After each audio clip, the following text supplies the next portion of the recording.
English के कुछ ऐसे पेयर्स जो बहुत कंफ्यूजन क्रिएट करते हैं।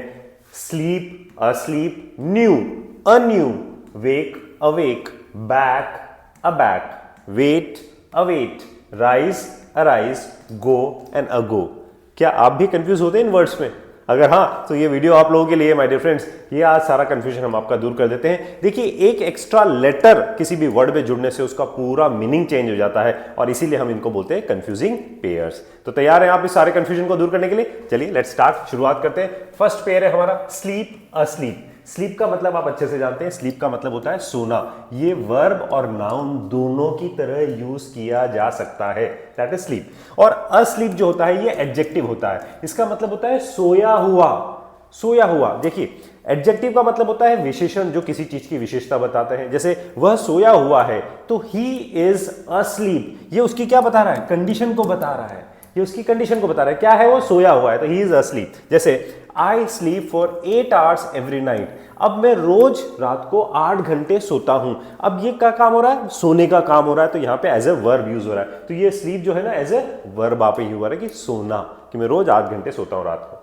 He is asleep right now, वह अभी सोया हुआ है। अब सोया हुआ ये क्या आ रहा है? एडजेक्टिव की तरह आ रहा है, तो यहां पर asleep जो है वो दैट इज एडजेक्टिव की तरह यहां पे यूज हो रहा है, right. And then don't disturb her, she has gone to sleep, यानी कि उसको परेशान मत करो, वो सोने जा चुकी है। तो क्या करने जा चुकी है? सोने जा चुकी है। तो यहां पे जो स्लीप आ रहा है वो क्या आ रहा है? एज ए नाउन आ रहा है, यहां पे ये एज ए नाउन यहां पे यूज हो रहा है। तो यहां पर एज ए वर्ब यूज हो रहा है स्लीप, अस्लीप एडजेक्टिव हो रहा है, और यहां पे sleep as a noun use हो रहा है। Clear?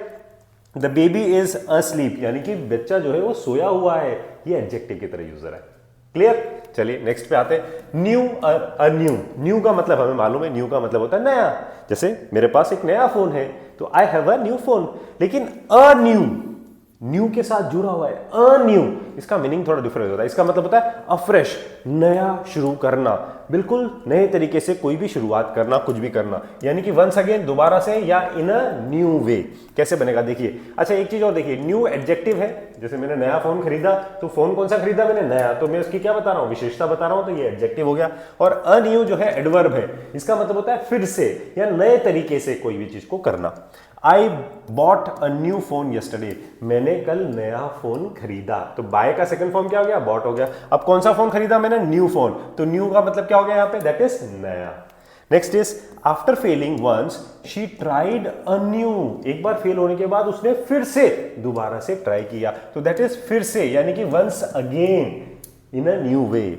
After failure he started a new, यानी कि फेलियर के बाद उसने वापस से फिर से शुरू किया। तो अन्यू का मतलब फिर से, वंस अगेन, या इन अ न्यू वे, नए तरीके से शुरू किया। They started a new business, उन्होंने नया बिजनेस शुरू किया। ये जो अ आ रहा है ना, ये सिंगुलर नाउन के लिए आता है, ये आगे आता है। तो अ न्यू बिजनेस ये अलग है, और अ न्यू जो होता है, जो न्यू के बिल्कुल अड़ के आता है, उसको हम, वो डिफरेंट मीनिंग होता है, वो एज एन एडवर्ब यूज होता है, तो कंफ्यूजन नहीं होना चाहिए। चलिए नेक्स्ट पे आते हैं। वेक और अवेक, ये सबसे ज्यादा कंफ्यूजन करते हैं। वेक का मतलब क्या होता है? जैसे I wake up in the morning at 7 o'clock, मैं सुबह 7 बजे उठता हूं, या I awake in the morning at 7 o'clock, क्या बोलेंगे? देखिए क्लियर कर लेते हैं। वेक का मतलब होता है वर्ब, ये जगाना या जागना, खुद जगना या किसी को जगाना। जैसे अब मम्मी से बोलते हैं ना, मुझे है ना सुबह 6 बजे जगा देना, तो वेक मी अप एट 6 o'clock, मैं सुबह 6 बजे जगता हूं, तो आई वेक अप एट 6 o'clock। तो वेकअप जगना, और किसी को जगाने के सेंस में हम वेक वर्ड को यूज करते हैं। अवेक का मतलब होता है एडजेक्टिव और वर्ब दोनों की तरह, यानी कि जागा हुआ, ठीक है ना। जैसे वो जागा हुआ है, अभी हमने पढ़ा था ना, वो सोया हुआ है तो ही इज अस्लीप, उसी तरह से वह जागा हुआ है, ही इज अवेक। तो एज एन एडजेक्टिव और वर्ब दोनों की तरह यूज होता है। जैसे please wake me up at 6 AM, मुझे 6 बजे जगा देना, तो ये एज ए वर्ब आ रहा है, wake up. He is still awake, वो अभी तक जगा हुआ है रात के 12 बजे तक, वो अभी तक, स्टिल मतलब अभी तक वो जगा हुआ है। तो ये जो जगा हुआ आ रहा है, ये एज एन एडजेक्टिव की तरह आ रहा है, जगा हुआ as an adjective. She awoke suddenly in the night, वो रात को अचानक जग गई भाई, तो शी अवोक, ये अवेक का सेकंड फॉर्म आ गया। अवेक का सेकंड फॉर्म क्या आ गया? अवोक। तो ये यहां पे एज ए वर्ब यूज हो रहा है, तो वर्ब की सेकंड फॉर्म आ गई यहां पे, अवोक इन the night. She awoke suddenly in the night, ये वर्ब के फॉर्म में आ रहा है, ये फॉर्मल तरीके से जब हम बोलते हैं तो वहां पे यूज करते हैं।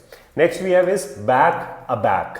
बैक का मतलब होता है पीछे या फिर लौटना। दो मीनिंग होते हैं, एक तो पीछे, किसी भी चीज के पीछे, दैट इज पीछे, और एक होता है लौटना, रिटर्न, जिसको हम बोलते हैं दैट इज बैक। और अबैक का मतलब होता है चौंक जाना, हैरान हो जाना, शॉक हो जाना, ये एडवर्ब होता है, ठीक है ना। चौंक जाना, जैसे यार मैं तो उसके रवैये से बड़ा चौंक गया, मतलब तो आई वॉज टेकन अबैक, ये हमेशा टेकन अबैक, यानी कि अबैक जो है वो टेकन के साथ ही यूज किया जाता है। कैसे बनेगा देखिए, I will be back soon, यानी कि मैं जल्दी ही वापस लौटूंगा, तो यहां पे लौटने के सेंस में आ रहा है। She stood at the back of the class, कहां पे खड़ी हो गई वो, at the back of the class, यानी कि क्लास के पीछे, तो यहां पे पीछे के सेंस में मीनिंग आ रहा है।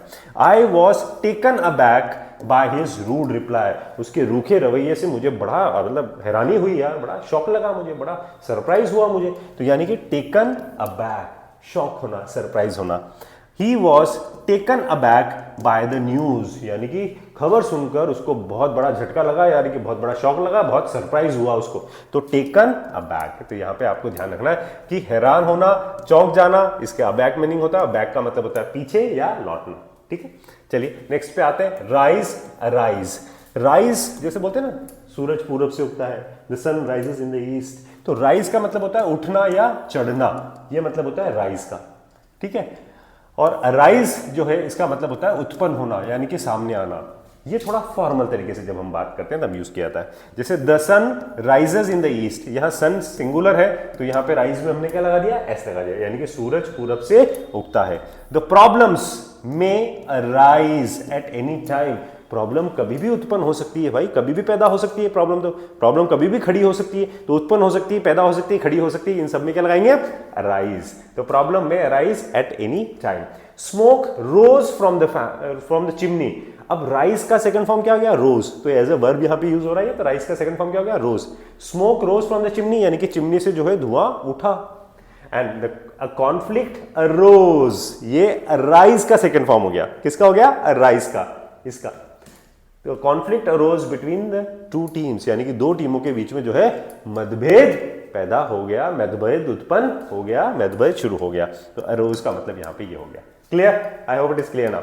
अच्छा, यहां पे एक चीज और बता दूं मैं कि नॉर्मली लोगों को बहुत कंफ्यूजन होता है वेकअप और गेटअप में, कि सर कौन सा वाला यूज करेंगे, I wake up in the morning या I get up in the morning.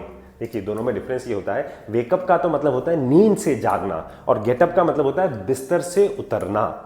जैसे आप चेयर पर बैठे हुए हो तो मैं आपसे क्या बोलूंगा, get up from your chair, तो यहां पे उठने के सेंस में आता है, जब आप उस चीज से उठ के अलग हो जाते हो। तो बेड पे जब आप होते हो तो बेड से उठ के जब आप खड़े हो जाते हो तो उसको हम बोलते हैं गेट अप, और जब हम नींद से जाग जाते हैं, आंखें खुल जाती है, हम सो के उठते हैं, तो उसको वेकअप बोलते हैं। Right, clear.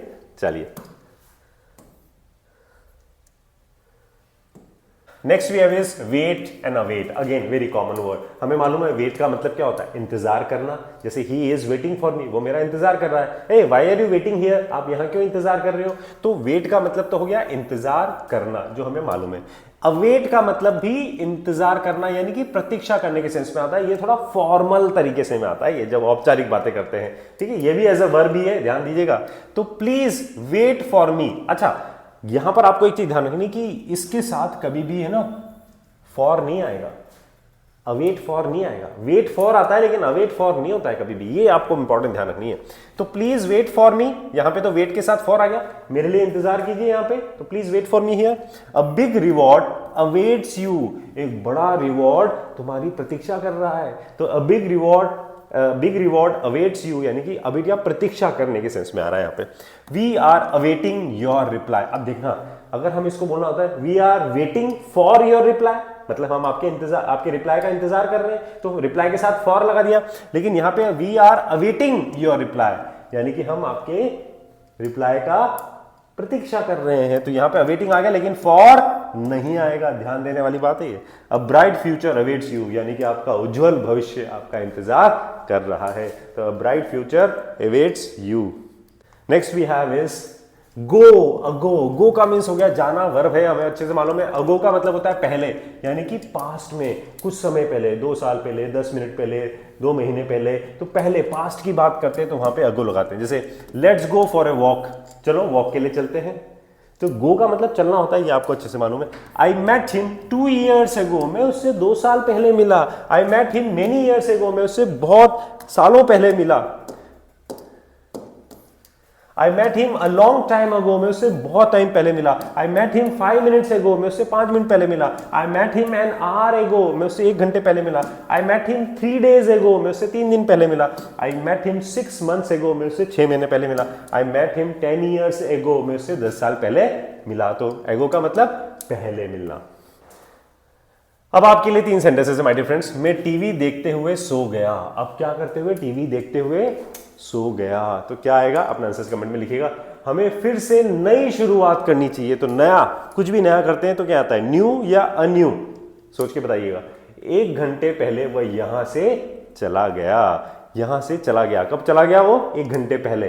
तो गो आएगा या अगो आएगा? अपना आंसर कमेंट में जरूर लिखिएगा मेरे फ्रेंड्स। और अगर आपको ये वीडियो अच्छा लगा हो ना तो इसको ज्यादा से ज्यादा लोगों के साथ शेयर कीजिए, क्योंकि सबको फायदा हो सके, सब लोग अपनी अपनी फ्लुएंसी को इंप्रूव कर पाए। और इंग्लिश लिंग्वा चैनल को सब्सक्राइब करना मत भूलिएगा। एंड माय डियर फ्रेंड्स, अगर आप हमारी स्पोकन इंग्लिश की लाइव क्लासेस अटेंड करना चाहते हैं तो आप हमारा इंग्लिश लिंग्वा एकेडमी का ऐप डाउनलोड कर सकते हैं और आप हमारी लाइव स्पोकन इंग्लिश की क्लासेस को ज्वाइन कर सकते हैं। इस क्लासेस में आपको सारा study material, practice, personality development, group discussion, presentation skills, ये सारी चीजें लाइव इंटरैक्टिव की सिखाई जाती है। तो अगर आप अपनी फ्लुएंसी को इंप्रूव करना चाहते हैं तो इंग्लिश लिंग्वा को फॉलो करते रहिए और प्रैक्टिस करते रहिए my dear friends. Keep learning, keep practising and keep growing. Till then, take care, have a nice day.